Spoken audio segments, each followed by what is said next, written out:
ভারতের হিমাচল প্রদেশের মান্ডি জেলায় টানা বৃষ্টির ফলে সৃষ্ট আকস্মিক বন্যায় প্রাণ গেছে কয়েকজনের। কাদায় আটকে গেছে বহু যানবাহন। উদ্ধারকর্মীরা কাদামাটি ও পাথরে ঢেকে যাওয়া রাস্তা পরিষ্কার করার চেষ্টা চালাচ্ছেন। এতে কয়েকজনের প্রাণহানির খবর পাওয়া গেছে। হিমাচল প্রদেশ ছাড়াও বিহার ও মধ্যপ্রদেশে টানা বৃষ্টিতে সড়কে ব্যাহত যোগাযোগ ব্যবস্থা।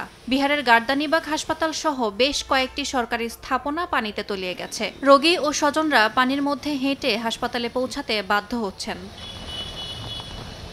এদিকে চীনের রাজধানী বেইজিং এবং আশেপাশের হেবেই ও তিয়ানজিন শহরে টানা বৃষ্টিতে বাড়ছে প্রাণহানির সংখ্যা। মিউন জেলায় বৃষ্টির মাত্রা প্রায় ১ বছরের গড় বৃষ্টিপাতের সমান।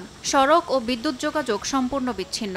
ধসে গেছে শতাধিক সেতু ও গাছপালা। প্রায় ৮০,০০০ মানুষকে নিরাপদ স্থানে সরিয়ে নেওয়া হয়েছে। স্থানীয় স্বেচ্ছাসেবকরা দমকল কর্মীদের সঙ্গে মিলে আটকে পড়াদের উদ্ধারে নেমেছেন। কেউ নৌকা নিয়ে, কেউ ফর্কলিফট চালিয়ে জীবন বাঁচানোর চেষ্টা করছেন। জরুরি অবকাঠামো মেরামত ও ক্ষতিগ্রস্ত এলাকায় সহায়তার জন্য ২০ কোটি ইউয়ান অর্থ বরাদ্দের ঘোষণা দিয়েছে চীনের কেন্দ্রীয় সরকার। ইয়াসমিন অনন্যা, সময় সংবাদ।